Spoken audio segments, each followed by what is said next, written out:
Okay, thank you. Good morning, everyone. Thank you. It's nice to see you. And thank you for joining our GuanYin birthday Dharma assembly. It's very nice to be able to spend time with you. This is my last weekend before I go up north and then fly to Korea. So I won't be seeing you for about almost 2 months. Okay, so it's good that you show up today because help me remember your faces. Okay, how is everyone today? And this is such a wonderful opportunity to remind ourselves, reconnect ourselves, and create more affinities with GuanYin Bodhisattva, the great Bodhisattva of compassion, Amitabha Buddha's right-hand man, right-hand woman.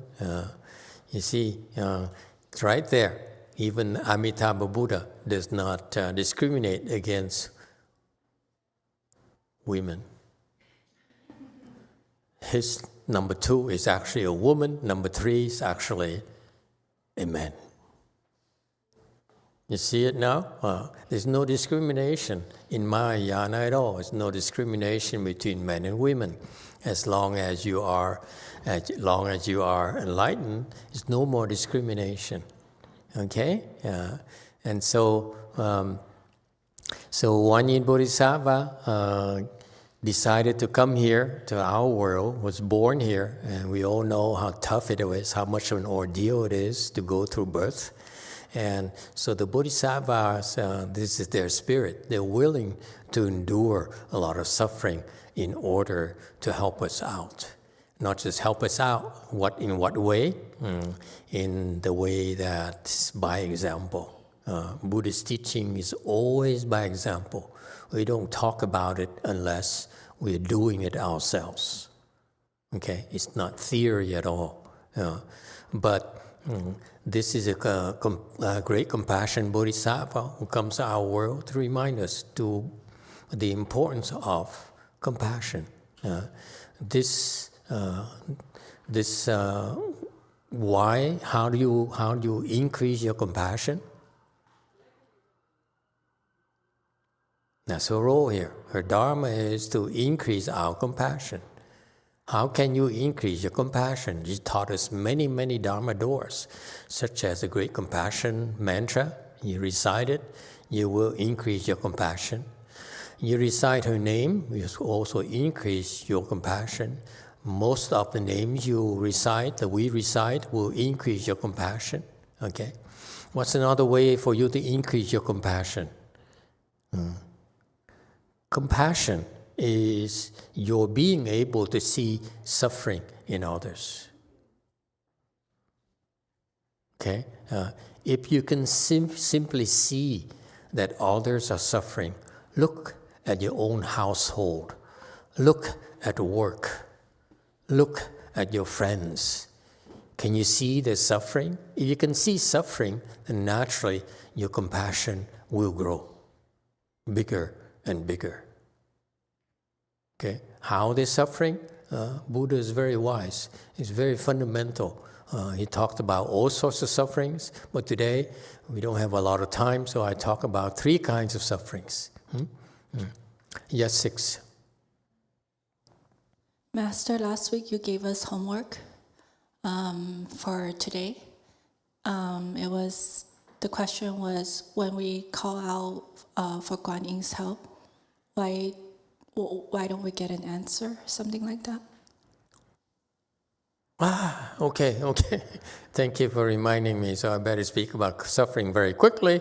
We go into the question and the quiz thing, the open book quiz. All right. So if you look at people suffering, it's very easy to see because the Buddha, Shakyamuni Buddha, taught about the various types of sufferings, especially the 3 kinds of sufferings. What are the 3 kinds of sufferings? Anyone knows? I want you to learn about this and then look how people are suffering at work. I remind you, you have to use this information, this knowledge, to look around you, to see the kind of suffering that is so prevalent everywhere. Your own family, your own work, your own people that you love, your friends, acquaintances. Yes, 5. What are the 3 sufferings? What are some of the 3 sufferings that no one is spared from? No one. Isn't one the suffering within suffering? Very good. The first one that comes to mind is suffering on top of suffering. Ku ku. Ku ku is Chinese. Ku is suffering. Ku ku, suffering. It's like they are stuttering. No, actually, the Chinese are very subtle. It's suffering on top of suffering. It's not within suffering. It's within suffering is American. What the Chinese means by that, and you can't blame the translation from suffering within suffering, actually is suffering on top of suffering. What's the second kind of suffering? Yes, 8. For Master, I don't know if it's the second one, but accumulation is one of them. Accumulation? Yeah, there's one kind of suffering, but not among the 3 kinds of suffering. Yes, 3. The 3 poison. The 3 poison is a form of suffering. Yes, absolutely. Yes, in the back. 7. Hello. Hello. You want to do the Sufi dance too? You see the Sufi, someone doing the Sufi dance earlier over there when you were chanting? I guarantee you she'll be enlightened soon. Yeah. Mô Phật bà thầy, giống Quan Thế Âm Bồ Tát đó, giống mình khổ đó, Quan Thế Âm Bồ Tát có là cứu mình không? Emitofuo Master, Guan Yin Pusa, if we are suffering, will she come and help us? Maybe. That's part of the answer a little bit later. Yeah? Okay. What do you think?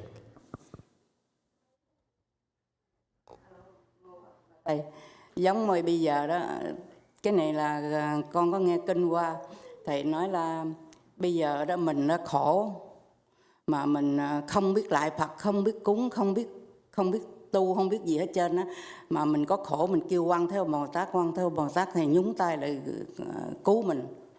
Rồi mà mình mà miễn mà mình mà có giống giàu, có ăn chơi đồ này kia đó, phung phí đồ này kia đó, thì mình khổ đó, Quan Thế Âm Bồ Tát này không có lại cứu mình. Mô Phật. This woman is so discriminatory. But that's so chiu chow. Emitofuo Master, if we, I've read in the sutras and learned about suffering, but if we do not know how to cultivate and we do not change ourselves, can we still get support from GuanYin? For example, I've heard that if you are rich and you indulge in the pleasures, that means that you will not get her support. Okay. All right. I'll go into that a little bit later. Okay. Yes, DTT. 마스터 지금 주제가 아니라 마스터께서 질문하신 3가지 고에 대해서 제가 조계올더에서 배운 바로는 한번 끊을게요. Master, changing the subject, I'm talking about the 3 sufferings. I learned from Choge Order.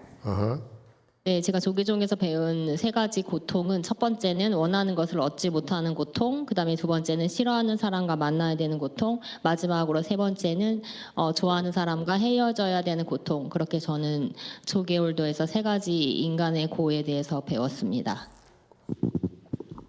I remember there are 3 sufferings. First of all, you can't get what you want. And then second one is you can't be together with the loved one. And number 3, being with someone that you hate. Well, there must be a lot of suffering for you. Okay, those are the three sufferings. That's true. Okay, very good. Okay, in terms of three sufferings, the Buddha talked about is that if you talk about sufferings, you think about suffering, the three types of sufferings cover all the sufferings we experience. So first of all, suffering on top of suffering, meaning that what? It means that you're suffering already and another suffering is added on top of it. Okay, for example, you just lost your job and came home and told your wife, hey honey, I just lost my job. And guess what? She says, oh, I'm so sorry for you. Guess what? I want a separation. Okay, that's really suffering on top of suffering. That really, really hurts. Okay.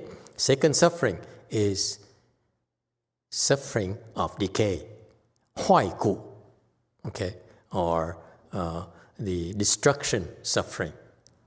Okay, what does it mean?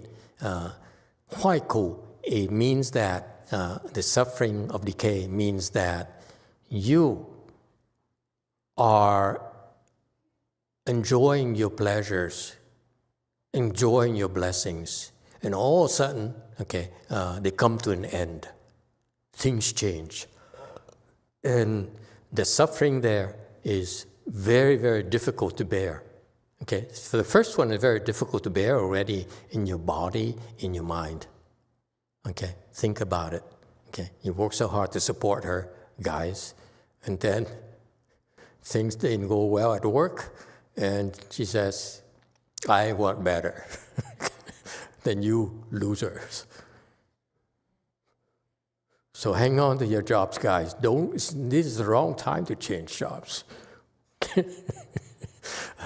And number two, suffering of decay, meaning that you, especially for people who can afford it, they're having a good time, they're enjoying themselves, they have lots of pleasures, and then they suddenly come to a stop. For example, those who, like Elon, for example, he lost about $200 billion the last month or so.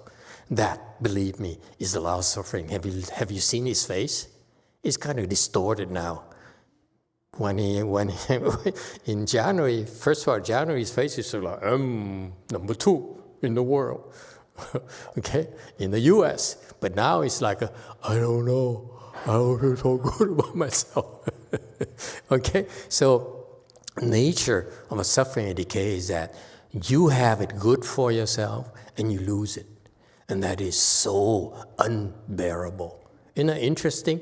Suffering on top of suffering is that you suffer and more suffering is added on top of you. Okay? So the nature of that suffering is that, in summary, especially for you depressed people, is what? It's too much. Agree? It's just way too much. You can't take this. Okay? Number 2. What is the nature of this kind of suffering of decay that makes it so unbearable? We become attached to pleasure. We become attached to enjoyment. It's a warning call for you. The pleasure you're experiencing right now, okay, is a seed for you to lose it, to suffer later. Think about death. It doesn't matter how rich you are, how famous you are. When you die, you have to lose it all. You're going to lose it all. Okay? So when you're rich, okay, and you're having fun, you're having all the good things in life, and you get what you want, okay? But if you lose it, that's when the attachment built in to your attachment to pleasures is so unbearable to you. And the question is, there's a question earlier, is does GuanYin help those people? I hope not, is my answer. Because I find it hard to have pity for people who have so much more than I do. Okay? It means all of you. I'm a beggar. Okay, and the number 3 is suffering, is 醒骨. 醒骨 is the suffering of what? Of change, of the process. Okay, what does it mean? It means that the first 2 refer to the suffering that we ordinary people are subject to. We are in our lives, we have suffering with, on top of suffering, a suffering of decay. We are, no one is spared from that. Is it clear? Okay, especially when you get older, you have this suffering and decay here, which is really a silent form of suffering. The body is decaying, it's breaking down, and your children don't want to hear you complain, okay? Because you feel like complaining every day, but they get tired of hearing it because it gets worse to our bodies every day, especially when you get older. Huh? You older people in the back? Yeah? Okay. So that's part of the attachment of the body we talked about, okay? We're so attached to our body that when the body decays, it's so much suffering for us. And I speak from experience. Okay? And the third time of suffering, unlike the first 2, is a suffering that most of you are not aware of. The suffering of change. This is what the sages can see in us, but we cannot see. They can experience it, we cannot experience it. What is it? The suffering of change, suffering of the fact that our mind is constantly burdened by delusion, and therefore, how does it react to delusions? It keeps on thinking incessantly. You don't think suffering, do you? But as you drive, when you're driving, you go and you walk, you go to the supermarket, and your mind is constantly thinking and plotting, discriminating, calculating. Yes? At least it happens to me. Okay? And that's a form of constant suffering that's 24 hours that you are not even aware of. The first 2 sufferings is that the intensity brings your attention to it. Whereas this third type of suffering, the suffering of change here, okay, is constant and so subtle inside of you. Let me explain to you. It means that it's draining your life energy away. Every single second. When you think, your energy, life energy, decreases. That's why it's a very difficult thing, a process that's very difficult to reverse. We age, and the older we get, the more we think. The more worries we have. Okay? We find you and your wife, and then all of a sudden she wants to have a baby. Okay? Now you have to worry about a baby. And then second baby, third baby, 14 babies. Think about it. The guy must be suffering so much. Yeah? Okay? So the worry is there, the obsessiveness, the obsession in your heart right there is constantly draining you day and night. And the sages see that, and they said, this is why I'm cultivating and I have the skill to stop that suffering. And you all are able to do that through the spiritual cultivation. All right? Yes, 5. Yes, Master. Is that, I thought I recall that was the activity skandha, that suffering of change. But it sounds like you're describing more the sixth consciousness, just the thinking mind. It's all of that. There's the thinking mind as well as activity skandha, all of those. Including the very subtle, like activity skandha is doing things like your heartbeat and your fingernails growing. All of that is also part of that change, suffering. Yeah, but that's way too subtle for you to see. I'm only bringing it to a level where you can understand. Okay? When we talk about, if I tell you ordinary people that your fingernails growing is a suffering, form of suffering, it takes too long to explain to you.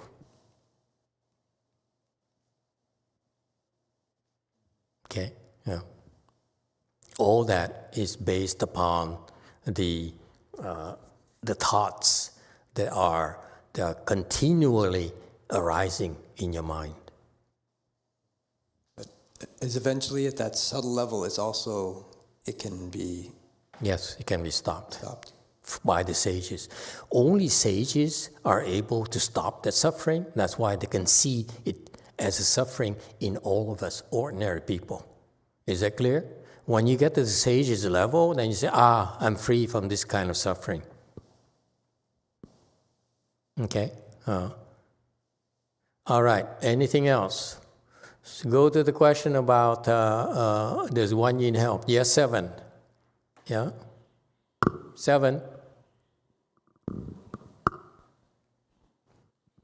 Alo. Hello? Mô Phật và Thầy. Con ngọ đó, nó hỏi ngọ, mẹ có sợ chết không? Thì tôi nói tôi rất là sợ, tôi sợ chết. Rồi tôi hỏi về con có sợ chết không? Thì nó không. Cái nó mới hỏi về tại sao mà mẹ sợ chết. Tôi nói là tại vì mẹ chưa giác ngộ thì mẹ sợ chết. Mẹ miễn mà giác ngộ thì mẹ không có sợ chết. Mô Phật. Very good.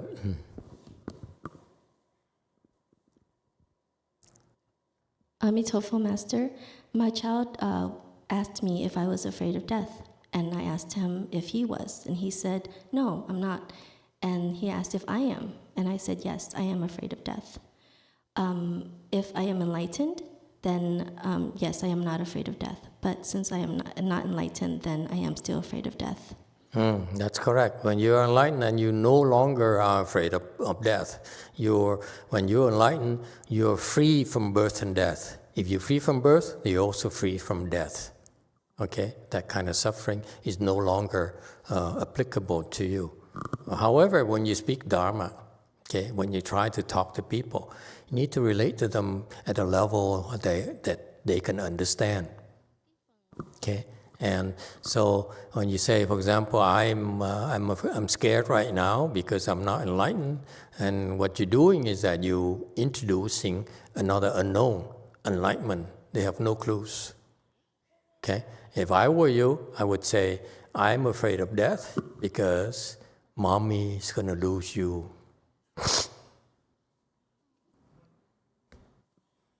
Okay?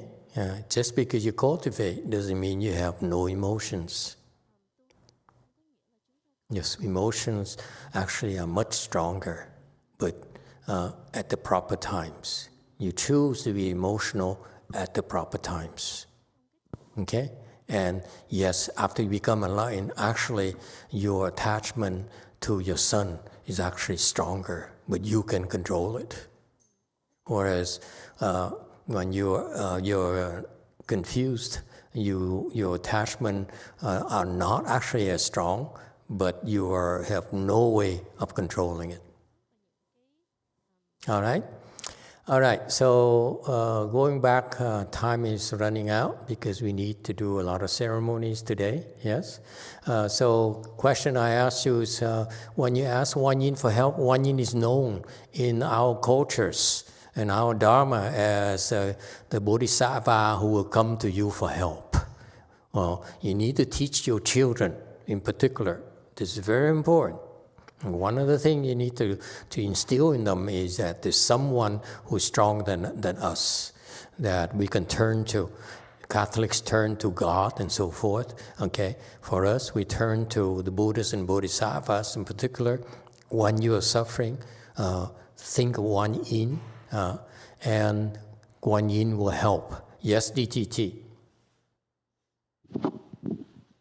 To address Master's previous question, if I put myself into the shoes of a big boss, no matter how generous, resourceful, compassionate I am, there are many situations that I will help, but there are also many situations I will choose not to help.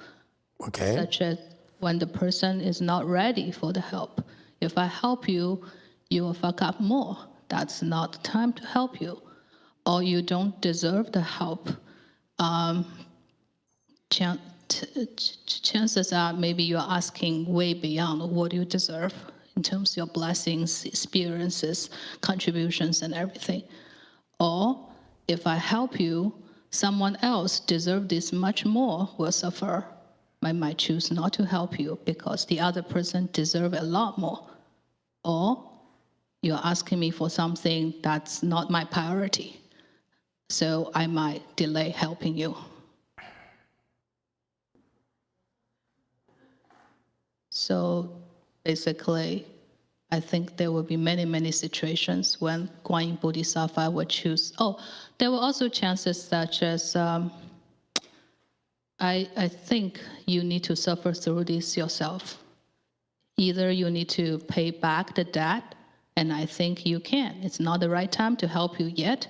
All this suffering will teach you so much that it will be significantly beneficial to you, so should not be helping you yet. Okay, yes, 3. Very good. Master, then should we not call for help? What if it takes so long for her to think like that? Should we just stop? Okay, first of all, about the answer. Now it makes me feel so old and useless. You don't need me to explain the Dharma to you anymore. Speak Dharma to each other. How's that? Okay. I just ask the questions and you give the answers. Impressive. That's very good. It's very practical. Absolutely. Yeah. Yes, GuanYin Bodhisattvas always help. When you ask her for help, she will always help you. Trust me. I believe it. Okay. Sometimes the help you cannot be seen. Sometimes the help you can see, but she will always help you, including the people who are rich and who are doing well, like GuanYin's relatives there. Okay, even if they're well off and they're having a good time and so forth, when they're have experienced any kind of suffering, and they remember to ask for help from a bodhisattva, they get help. Be careful though, the help is proportional to, number 1, your level of sincerity. Okay? If you're sincere, the help comes faster and as you wish. When you're not as sincere, she will still help you, but not as much as you would like to hope. Okay? And it's correct. GuanYin always helps. I know that in the past I asked for help, she's always helped. And even when I was confused and I asked for help, and at those times I was really at the end of my rope, I asked for help, she helped. No two ways about it. Okay? And nowadays I stopped asking for help. Okay? And occasionally I ask for help for others, like on airplanes. You know, the last time I remember flying an airplane to Korea on a Taiwanese airline. Okay, and the pilot said, "Hey, folks, it looks like we're gonna be in air disturbance for the next 12 minutes." And because the plane started shaking violently, very violently. So the pilot had to call, make the announcement. He said, you know, it's going to be in rough weather for quite a while. I'm going to try to bring the plane to a higher altitude, but it's pretty bad right now everywhere I see. So we're going to be really rough time for the next 12 minutes. And so people started to panic. So I said, immediately in my mind said, okay, GuanYin, please help. And within seconds, pilot came on the announcement. He says,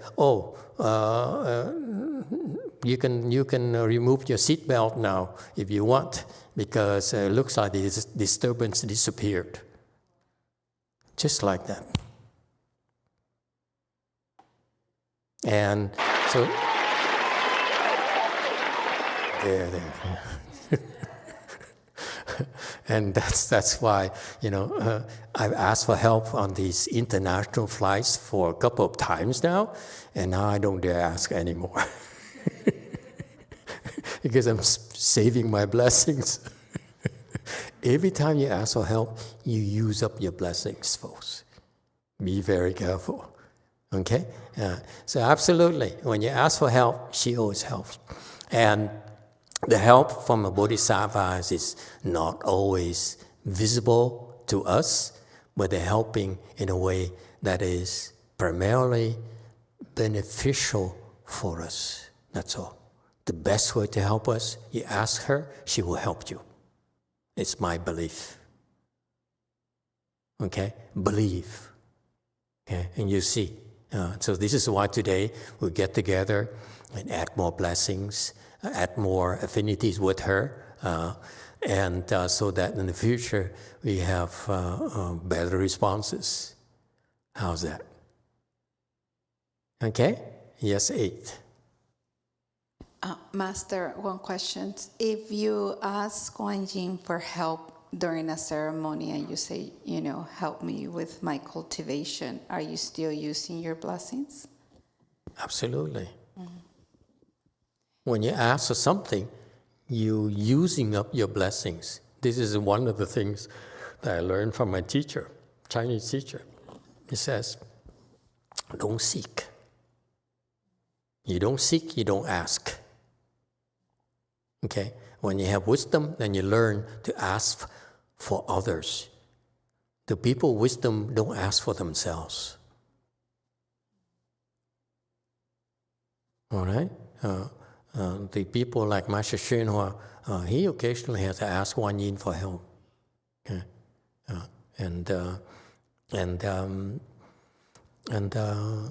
But he never asked help for himself. Never ever, as far as I know. Okay, maybe once when he was dying on that boat and he was younger. He says, if I die, I die. But if I die, these people on my boat also die because of me. The sea demons were trying to kill me. So GuanYin, please help. Okay. So at the younger days, he himself already would not ask for help for himself. Okay. So on our path, we always we run into our limitations, and this is why be aware of it. The great Bodhisattva, GuanYin Bodhisattva, is always there to help us out. Okay? Yes, 7. Thank you, Master. Dạ bạch thầy, con muốn chia sẻ một câu chuyện Quan Thế Âm rất là mầu nhiệm. Con làm ở tiệm thuốc tây, có một bữa tiệm con mở cửa trễ, thành ra post office nó có để một tờ giấy là có thể ra ngoài post office để lấy đồ. Thì con nghĩ tiệm thuốc tây chỉ là giống như là giấy tờ paperwork thôi. Thành ra con đi ra ngoài thì con nói là con muốn lấy cái con đưa tờ giấy cho nó. Trời ơi, nó đem ra nguyên một cái packet thiệt là to. Con mới nói mày có lộn không? Tiệm tao là tiệm thuốc tây. Nó nói mày lại mày coi cái địa chỉ có phải không? Thì con coi đúng là đúng. Trời ơi, con nói mày có thể help đem đi ra ngoài xe giùm được không? Thì nó nói là ở đây có một mình nó làm thôi, nó không thể lấy được. Thành ra con vái Quan Thế Âm Bồ Tát giúp cho con có người để giúp con đem ra ngoài. Con mới vừa cầu thôi thì tự nhiên có một cô đó đẩy nguyên một cái xe to vô. Cổ tới cô hỏi con có cần giúp không? Trời ơi, con thiệt là không biết nói làm sao. Thật là nhiệm màu. Cái con mới nói trời ơi, mày có thể help tôi được không? Nguyên một cái packet to quá. Thì bởi vậy nó biết nó mới lại để nó chở, để nó lấy giùm. Cái xong cái người làm mấy chồng mới bưng ra giùm, định để lên cái xe nó kéo đi ra ngoài. Nó nói xe cô ở đâu? Nói xe ở ngoài trước á. Thì nó đẩy ra tới ngoài. Trời ơi, con không biết sao con rất là cảm ơn nó. Cái nó một lát rồi con xoay qua xe lại con không có thấy. Biến mất luôn. Trời ơi, thiệt là con không biết nói làm sao. Mà thầy biết sao không? Tự vì ngày nào con cũng niệm chú Đại Bi, thành ra có thể là linh ứng của chú Đại Bi. Very good. Dạ, con cảm ơn thầy. Don't translate this. It's too good to be real, you know. You don't need to know this. This is too much.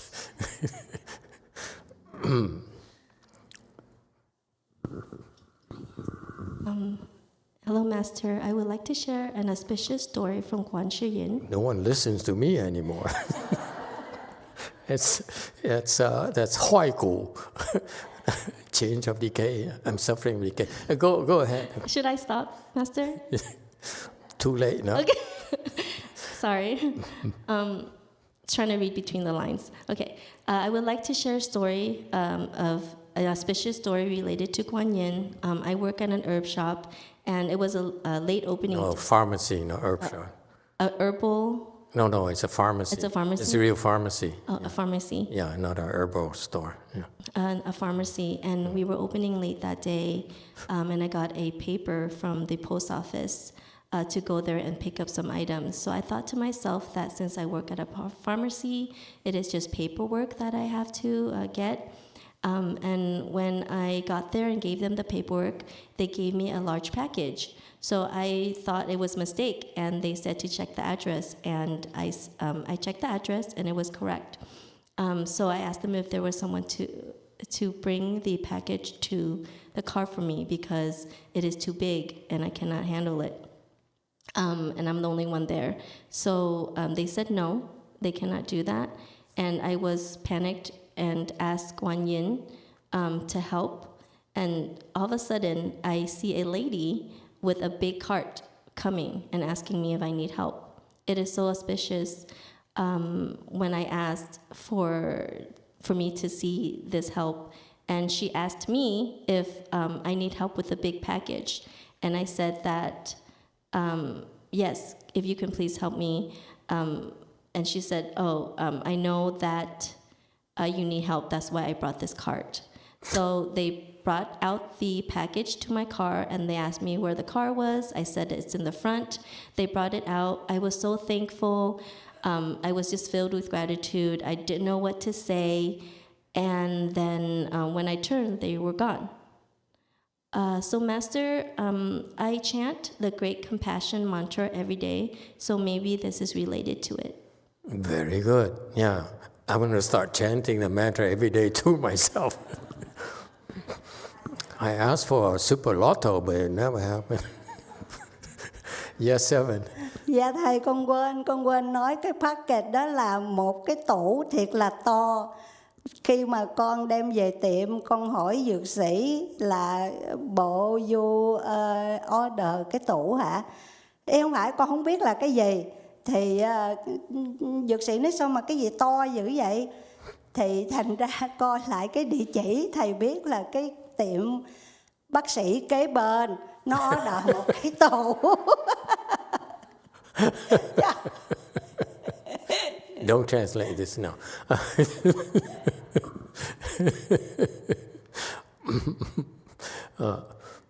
Okay. Translate, okay. So I forgot to mention this part, but when I went back to the pharmacy and I asked the pharmacist if he had ordered a big package, and he said, no, what kind of package is so big? I didn't order a big package. And it turns out that it was the next door doctor who was next door who ordered the package, and I had received it. That's really weird. So is she helping you or is she helping the neighbors? Isn't it interesting? The point is that when you're distressed and you ask for help, she will help.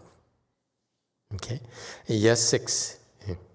This is from Brady. I believe Guan Yin declines to help us when our suffering can really be handled by ourselves. This has been my experience. Ah, I see. Yeah. Okay. Very good. Yeah.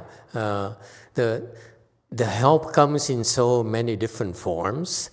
Sometimes it's as we wish. Sometimes it's not the way it is exactly, but it calms us down. It helps clear our head when you recite her name, and then we all of a sudden figure out another way to fix a problem or things like that. So just believe that the Bodhisattva is always watching over us. Okay, as she said, the point is very, very important. You have to deserve it, folks. Okay, create more blessings with her. Don't just say, just be like ordinary people. Just help me, and they keep on abusing the Bodhisattva. And one of these days, the Bodhisattva says, I'm too tired. This person keeps on asking for help. It's too tiring. Okay, I'm not going to help for a while.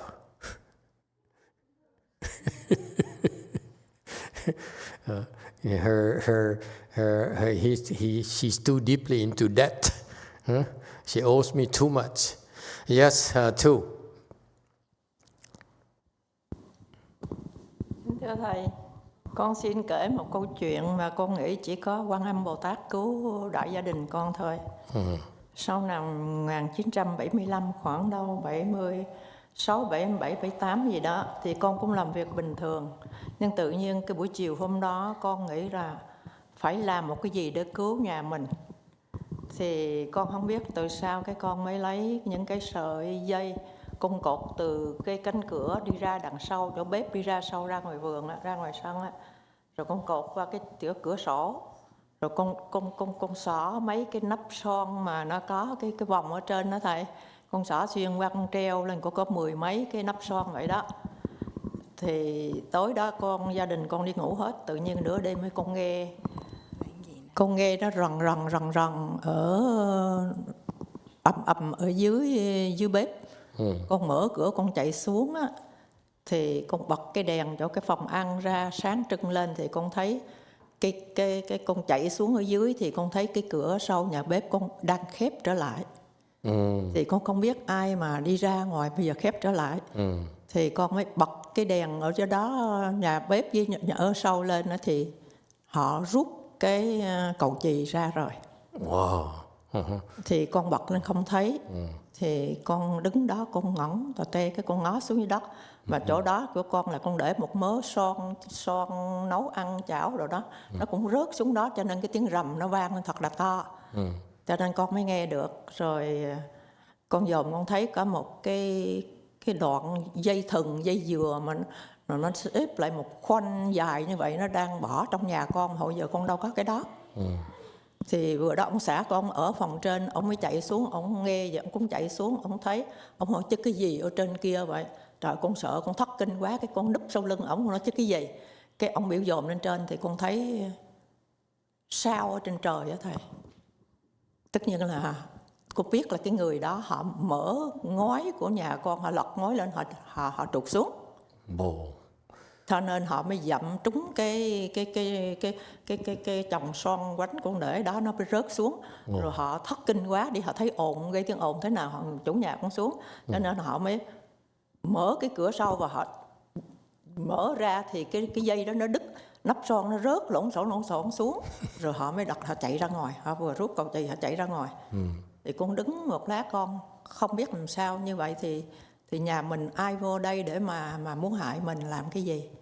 Thì con cứ nghĩ là lúc bây giờ con đứng con cứ nhớ trong đầu con chắc Quan Âm Bồ Tát. Hồi đó con chưa có biết niệm thầy. Con chỉ nói chắc Quan Âm Bồ Tát phù hộ cho mình thôi. Quan Âm Bồ Tát phù hộ cho con cảm ơn chỉ vậy thôi. Đó, và sau đó thì con kêu người tới là đứt ngói lại, sửa lại. Mà trong đầu con cứ nghĩ là Quan Âm Bồ Tát hộ cho gia đình mình, chứ không bữa nay cả gia đình mình chết hết. Tại nếu người ta vô nhà là chắc là người ta cướp của, hay người ta giết gia đình mình để ta làm cái gì thưa thầy. Anh con nghĩ là Quan Âm Bồ Tát biết rõ cái điều đó sẽ xảy ra trong gia đình con, mà đã biểu con phải cột những cái đó trước đó thưa thầy. Dạ. Gia đình con ngày đó mới được bình yên. Dạ.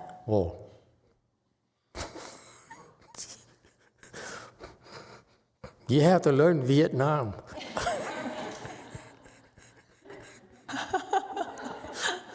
The story is so juicy. You need to hear it in the original version. Go ahead, translation. Yes, Master. I have a story that could only happen with GuanYin. And it was around 1975, 76, or 78. I was working normally, and at this time, having a hard time, so I thought I needed to help my family. So I took a rope and started from a specific spot in the house. I went around the garden, through the house, and then through the front door, and I put napsong lids. Yeah. Pots and pans lids.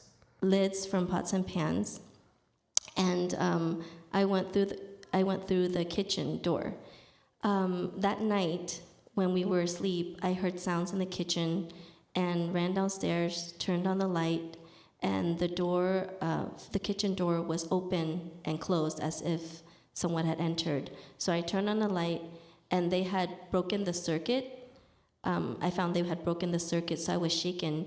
I could see the pots and pans fall from the floor, which is what caused all the noise that made me come downstairs. I could see the rope that I usually don't see around the house, rope made of coconut.